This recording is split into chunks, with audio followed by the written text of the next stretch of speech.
Hello and welcome back to episode 29 of Bills with Luke Scorzell. Today we're here with Michael J. Hout, who was involved in both the Obama reelection campaign and the Hillary Clinton campaign in 2016. He sat on the National Council of the College Democrats of America, but then decided to quit the Democratic Party and become an independent. So a very interesting conversation coming up. But before we get into our discussion, I'd like to say thank you again to our $15 a month patrons, Tiana and Mike. Now, if you'd like to find them online, Tiana runs Benchmark Bicycle, a bike shop in Greer, South Carolina. So be sure to check that out at benchmarkbicycle.com. You can also find Mike online at arrowheadbuilder.com. Head on over to Patreon and check out some of the rewards that we have. We have stickers coming out soon and a lot of giveaways. So head over there and support the podcast. If you don't want to give away money at the moment, just like to follow along, you can head over to iTunes and subscribe and leave a nice, honest review. We always appreciate it. I put a lot of hard work into these episodes. So without further ado, let's get into the interview. I'm Luke Scorzell, and you're listening to Bills.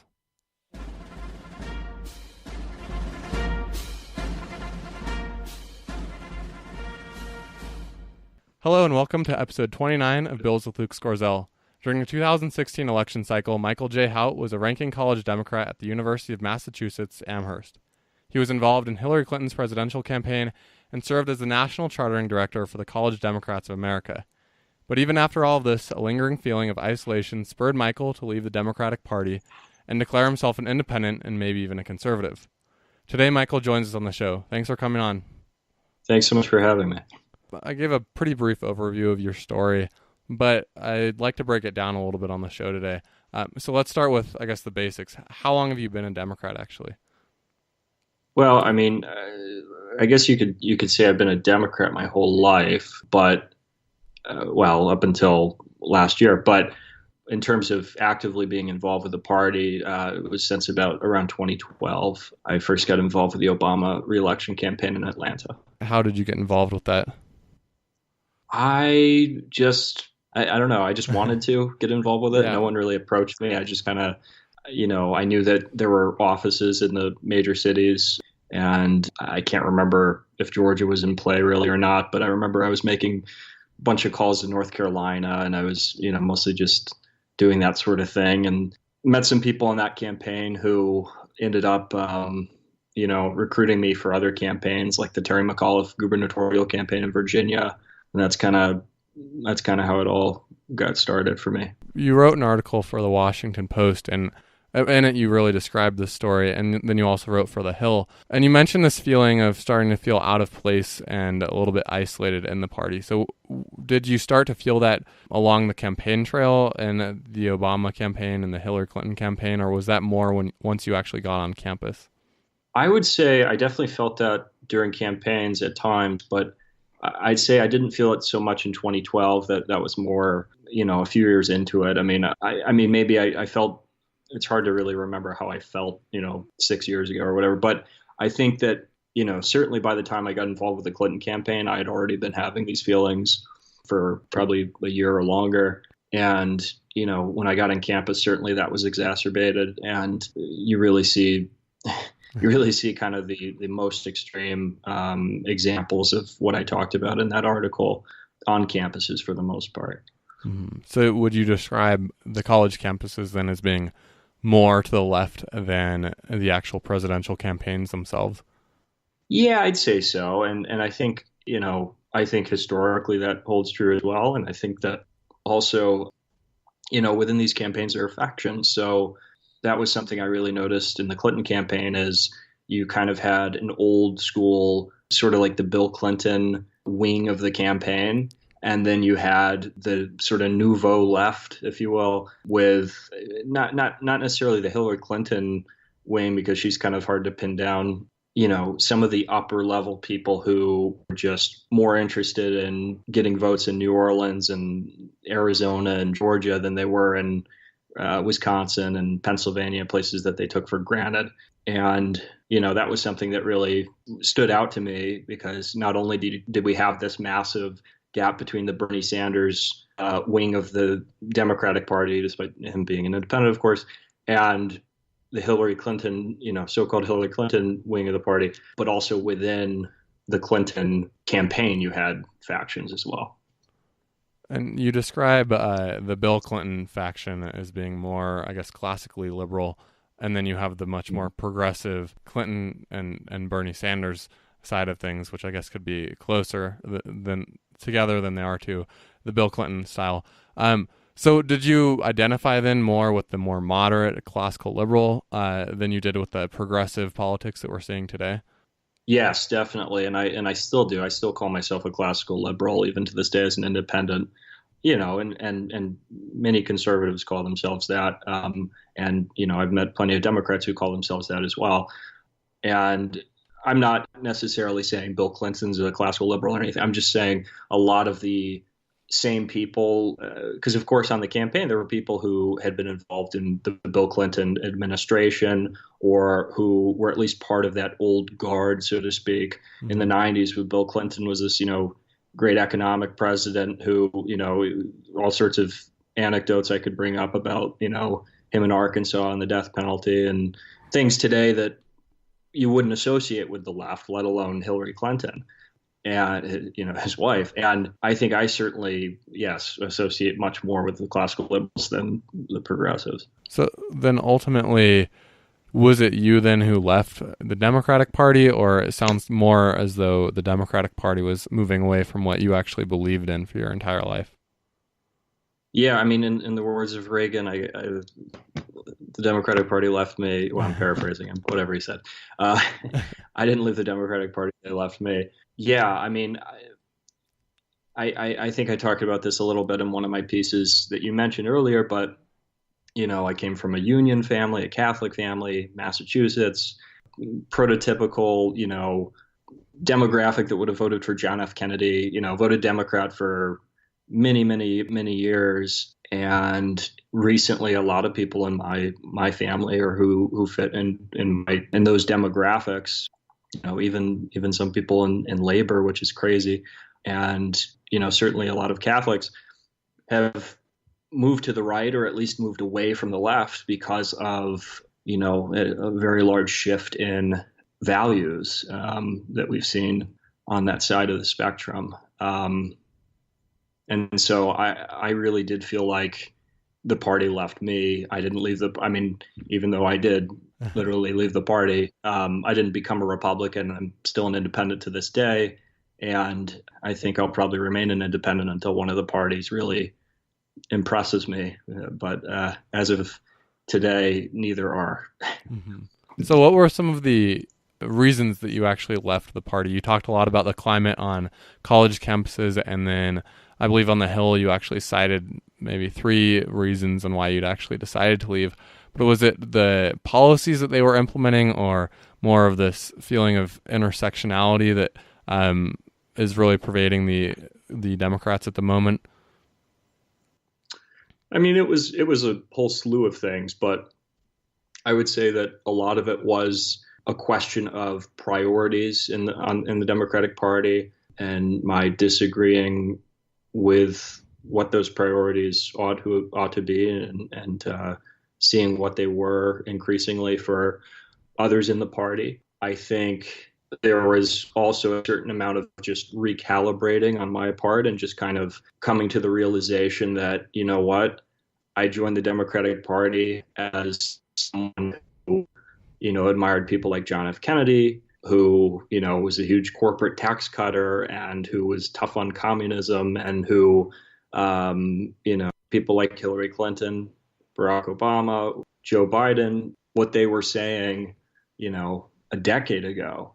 You can see this massive shift in the party through their own words. It just became tough for me to justify being a Democrat, as easy as it was, and as successful as I had been in College Democrats, and as successful as I could have continued to be. It was a square peg in a round hole, and increasingly such with each passing year at the point I left. Mm-hmm. And then you say that you didn't really fit in at in the Republican Party either, and now you've kind of found this middle ground as an independent. So what was it then about the Republican Party that you found not inviting? Well, I don't find Trump to be particularly reassuring. I don't think I could ever vote for Donald Trump. Who, as of right now is the head of the Republican Party, effectively. I mentioned being a classical liberal. I'm a conservative on many issues. I could certainly vote for, I'm ecstatic that Mitt Romney is running for Senate. I'd vote for him if I could, but I see, this populist conservatism, and the rhetoric that Trump espouses, many of the policies that he supports and that the Republican Party is, whether or not they're forced to support because of him or they genuinely want to support those policies or not.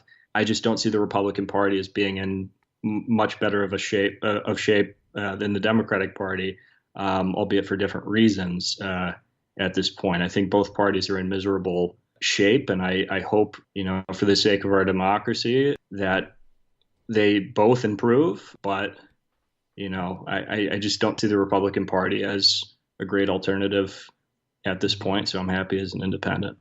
And what are some of those policies that you don't agree with? I talked to Austin Peterson, and Austin was talking about how he didn't like Trump to begin with, but some of his policies actually ended up being more agreeable and conservative. And while he probably needs to get off Twitter and tone down some of the rhetoric, Austin did agree with like the tax cuts and maybe some of the other policies that he's proposed. Yeah, well, I mean, Austin's a libertarian. He was the libertarian presidential candidate, as you know.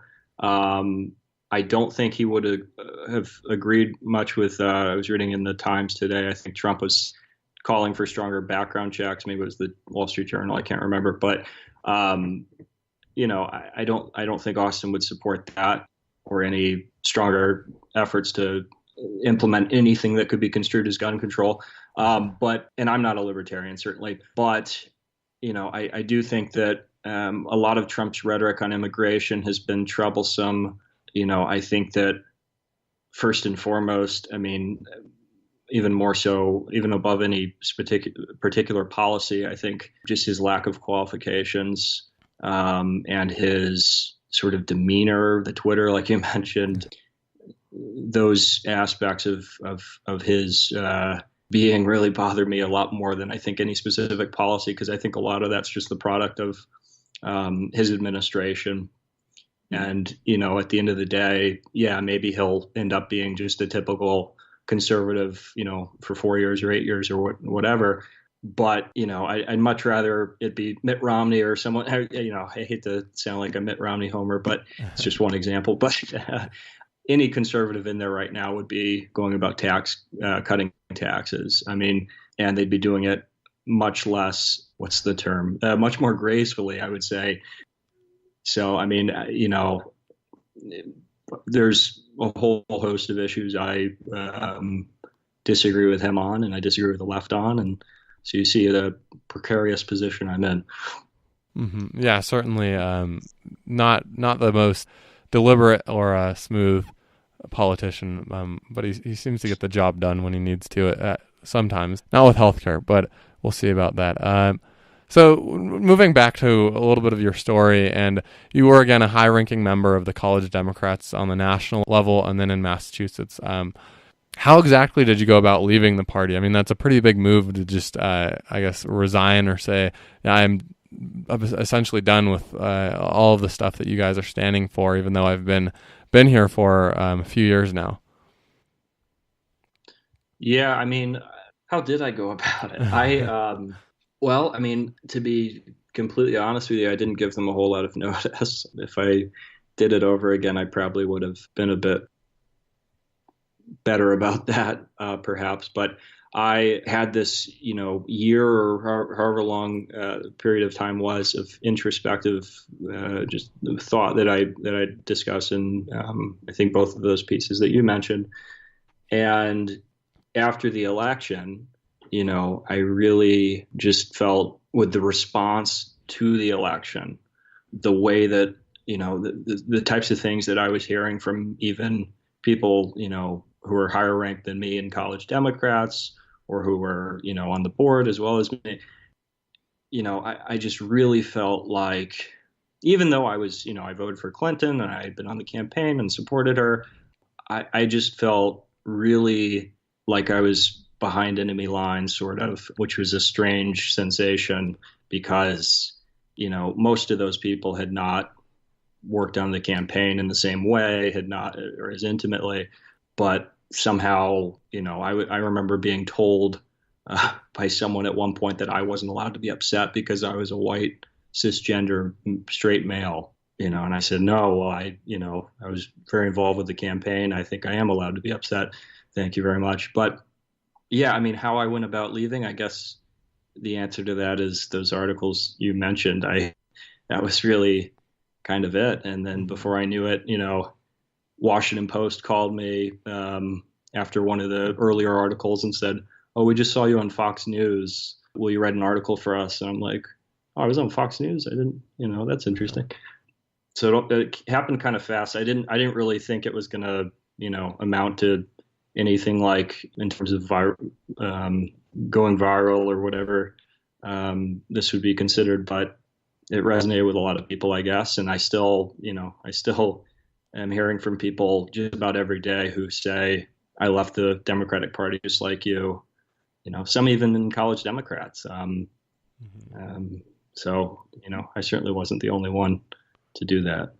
And you mentioned the example of someone telling you that you weren't allowed to be upset because of something that you can't control. So it seems to be a rather common theme among the politics of our era, especially on the Democratic side, that you can't speak on an issue because of who you are, and or you can speak on an issue because of some physical characteristics that supposedly qualify you. So was that a singular example? Were there other examples of that? And then is that prevalent on college campuses? Is that something that the college Democrats are spreading? Yeah, it was not a singular example. That was an example of a long series. I mean, this article was last February, so it's been a year. Mm-hmm. I'm still hearing stuff like that from people all the time, getting random Facebook messages in my inbox and emails. Someone put a book in my friend's bag with a message in at one time. I mean, it's just crazy stuff. But, death threats, whatever. But yeah, it's troublesome to say the least. I think it's really, really sad that the party of Robert F. Kennedy and John F. Kennedy and, George McGovern and, all these other people is now espousing this type of rhetoric so frequently. It's becoming more and more mainstream. I mean, you're seeing more and more senators and congressmen and other high-ranking, representatives of the Democratic Party, either whether it's for their political advantage or it's genuine, I can't say. I would suspect the former, but either way, it's just a sad state of affairs to be hearing that kind of rhetoric, not just from the mouths of whiny co-eds, but also from United States senators at times. And that was not a singular incident. That's unfortunately increasingly common. And I don't know why. I mean, my theory is that it's a substitute for religion for a lot of these people. They're not really, most of these people aren't religious. I'm not very religious myself, so I'm not criticizing them for that. But I think a lot of people perhaps in lieu of faith sort of have taken politics to be their gospel. And when you say something that contradicts those beliefs, it's as though you're arguing with a priest about Catholicism or a rabbi about Judaism. You're committing heresy. How does that kind of politics affect actually how we have a political dialogue in our country and on college campuses? Because it's not really who you are that matters so much as the policies you're passing and who the policies are impacting and who they're helping. And I guess some people would say I could care less who it's coming from. So how does that impact the political dialogue in our country when you're telling people that they can't talk because of a certain characteristic? Well, I mean, you don't have to listen to them always, I guess, but yeah, I mean, if you do, I guess you're limiting the who is allowed to speak on any given issue. I mean, you know, should only people affected by gun violence be able to talk about gun control or gun rights? Should only people who've had an abortion be able to talk about pro-life versus pro-choice? I mean, it, it's really kind of absurd.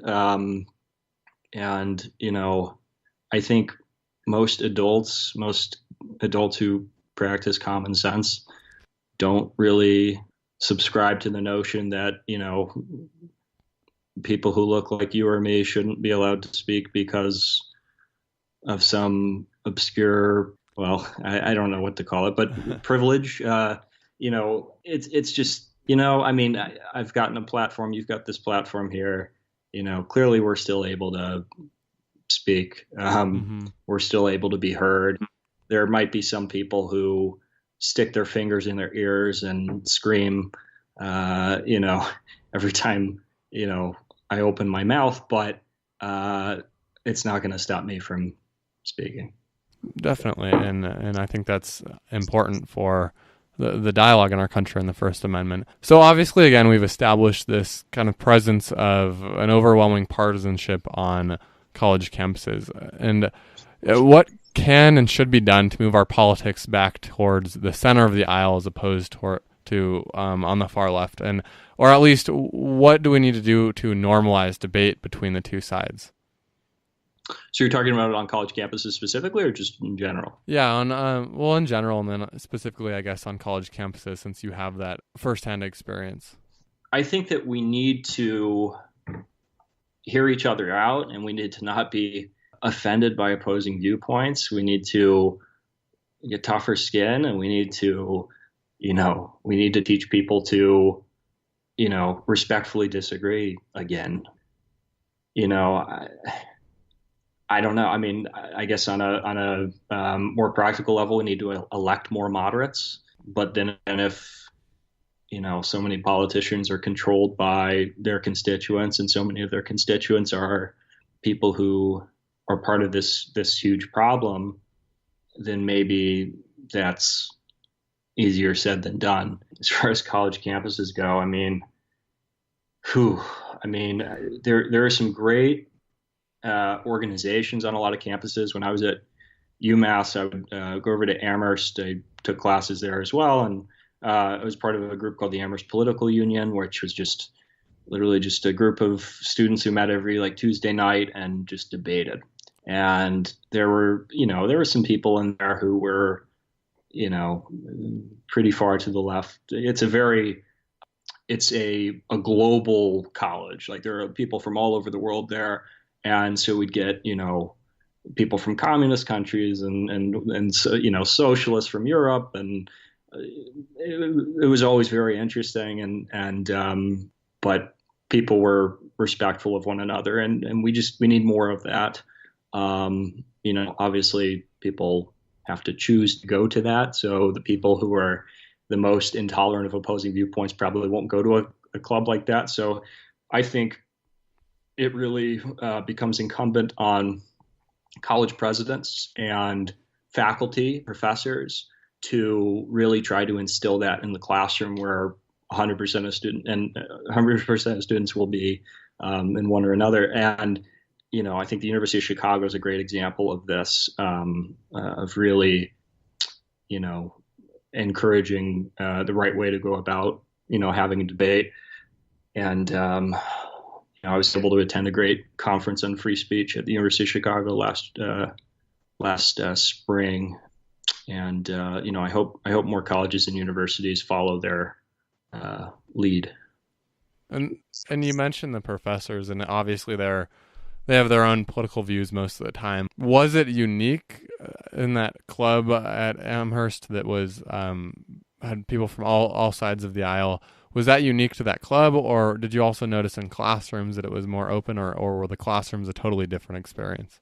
I'd say, so my classes for most of my time in college were, half of them were at Amherst, half were at UMass.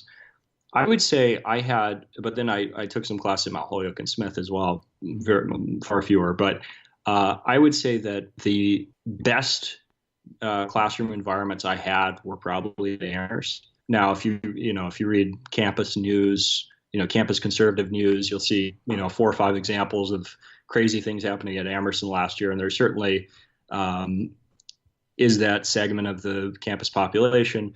But for the most part, in the classroom, I felt even when I had a very liberal professor, I had a whole course there on the death penalty, very liberal professor, great lively debates. No one felt like their opinion wasn't respected. So I'd say my experiences at UMass were more negative in that regard. I had fewer of those types of experiences and more of the "you're not allowed to be upset, you white male." Uh, yeah. Isn't really a fair way to shut down a debate. So is that an experience that you think is unique to you going to multiple colleges, or I mean, it kind of gets to the question of, is this just a loud minority on college campuses that are really shutting down these opposing viewpoints? I mean, at Berkeley, at UC Berkeley, you had all the riots because of Ben Shapiro and Milo Yiannopoulos coming onto campus, and it really seems to have been either members of the community or a minority of the students, and a lot of the students, it seems, didn't actually care so much about that. So is there a very loud minority on college campuses these days? I think the majority is apathetic, and I think that it is a loud minority, but it's a loud enough minority to be concerned about, and it's a loud enough minority to influence the decisions and force administrators to capitulate to things that they wouldn't have 10, 20, 30 years ago and wouldn't have been expected to. And so, yes, it's a minority, but that doesn't mean we shouldn't be concerned about it. I wish the people who are apathetic, who often would say to me or who would write an email to me, just to me after class, after we had a discussion, say, "Oh, great point in there. I agree." Well, why didn't you say in the discussion? Why didn't you say I agree with you out loud? Well, because they're afraid to speak out and be put on the bad list or whatever. But so I think it'd be, on the one hand, you can't blame people for that because of how it turns out for a lot of conservatives on campus, feeling very not just isolated, but hated, despised. We had a columnist at our school paper at UMass who people started a whole hashtag campaign on Twitter, just for writing libertarian leaning articles. But anyway, so it's a minority, but it's a minority that's far too loud, that needs to be countered, can't go unchecked. Yeah, loud enough to shut the kids who are just, I guess, on the border of having a good discussion in the classroom, at least, which is something, I guess, Right. that, again, like the campus administrators would be able to stop. But it does beg to the question of, the University of Chicago you mentioned. I mean, they have a very strong reputation of being a school that fosters academic and intellectual freedom. And so they attract more likely students who want to be in an environment that is more free to think, as opposed to some other schools that have reputations of being these liberal bubbles, so to say. And then those more likely attract students who are of that ideology that I just want to be surrounded by people who think with me, and I don't really want to challenge my own viewpoints. Right. And yeah, I mean, hopefully more colleges begin to garner that reputation. But I don't know that there's a lot of incentive for them to do so at this point. So anyways, you've been working on a few projects in the last year, including Students for Free Expression, kind of what we've been talking about, and the national discourse. So what are they? So Students for Free Expression is a project I've been working on. It's a organization that was started by Matthew Foldy, who's a senior at U Chicago. And he and myself and some other students from Princeton and NYU and University of Nevada, all over the country, met at the University of Chicago and co-authored a statement of principles for free expression. And we've gotten thousands of signatures on that, and it's been signed by all sorts of prominent professors and administrators, and even some celebrity-esque people, and obviously a lot of students. And out of that, we started Students for Free Expression. And as of now, I'm actually sort of in a similar role to my national chartering director role in College Dems. I'm working on chartering new chapters for Students for Free Expression. So it's good to because I always enjoyed that process of like setting up new chapters. I always loved that. So it's good that I can do that now for a slightly different cause. But I think we have about 45 or so chapters right now, and we're quickly growing, including at Berkeley. We just set up there about a week or two ago. So we're all over the place, and people can find us on social media. If they're interested, they're free to email me or reach out to me by other means. But anyway, so the National Discourse is a publication for those sort of displeased with mainstream media at the moment. We want to appeal to both conservatives and liberals, just any sort of free-thinking people. We have writers from all ideological shades, and from all over the world. Actually, we even have writers in Kurdistan writing about what's going on there right now, for example. But yeah, so I mean, we're just striving to offer a diverse, an intellectually diverse, rather, product, and we're always looking for new writers, and yeah. Yeah, and so you seem to think it's very important to bring together a lot of different viewpoints at the same place. So you've been involved with a few projects throughout the years that have kind of had this similar idea of bringing together moderates, liberals, and conservatives. So why is that so important to you? Because I think that, as we were talking about with the the question of are they the loud minority or whatever, I think that moderates are the majority, and I don't want us to be the silent majority. I want us to be a vocal majority, and I want us to fight back against extremism on both sides, because I think it's what's best for the country, and I think it's what a preponderance of our country wants. I mean, moderates may be less inclined to speak out or get involved a lot of the time, but I want to try to bring more moderates out of their shells, so to speak, and just see less dominance of extremism, again, on both sides, left and right. I think we benefit with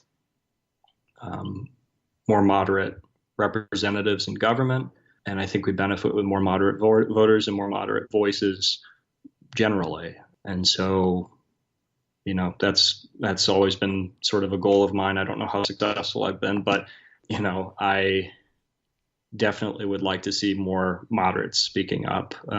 That's been something I've been consistent about for a while. That about wraps it up. So thanks for coming on today. And then where can our listeners and audience actually get in touch with you?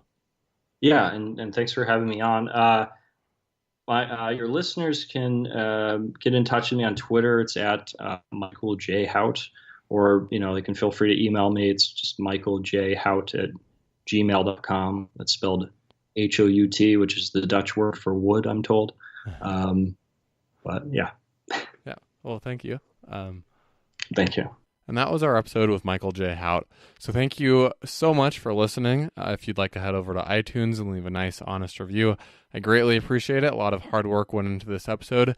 Additionally, thanks again to Tiana and Mike for being $15 a month patrons. If you're interested in becoming a patron to the Bills with Luke Scorzell podcast, you can head over to patreon.com/Bills with Luke and check out some of the rewards and goals that we have set up there.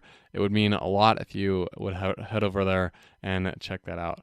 We will have more episodes coming up. We have about 3 more interviews lined up in the next couple of weeks, so very busy schedule and an episode a week, hopefully on Wednesdays, so stay tuned for that. You can head over to the edgeofideas.com/subscribe to get alerts when those episodes go up, and I look forward to hearing from you. I'm Luke Scorzell, and you're listening to Bills.